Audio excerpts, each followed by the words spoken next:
Ma, napatulog ko na po si Jeremy. Good. Finally. Mala. Maagang umalis si Leon. May binili lang yun, Ma. Pabalik na rin po. With pizza for me. Ay, for us po pala. Nakakahalata na ako, Christy. Noong una, damit lang ni Jeremy ang dinadala ni Leon dito. Tapos ngayon, pagkain na. Baka sa susunod, ang sasabihin mo na sa akin ay sinusuyo ka na ulit ni Leon. Hindi rin naman ako papayag, Ma. At saka, sapat na tong setup namin. Okay na po ito. Ito na yun, he's here. Ang bilis, ah. Nga. Ma'am? Oh. May mga tao po. Nakapasok. Mga tao? Ano? Teka lang. Ma, please, punta na kayo sa kwarto. Mag-lock. Ikaw! Halika kayo! Lock na lang, please, yung pinto. Ano nga? Christy, ikaw! Halika! Dali! Christy! Christy! Ano, Christy? Namiss mo ba kami?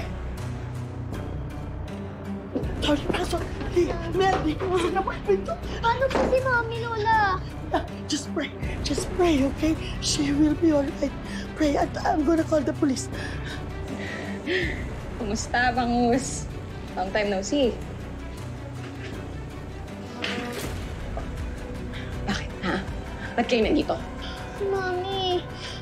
Baka po, sakta na po siya ng mga bad guys. No, no, no, no. Don't think that way. Just pray.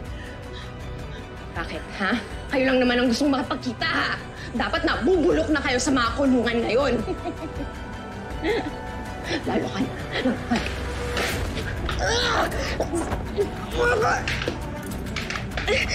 Rico! Tara na. Tara. Pwede na to.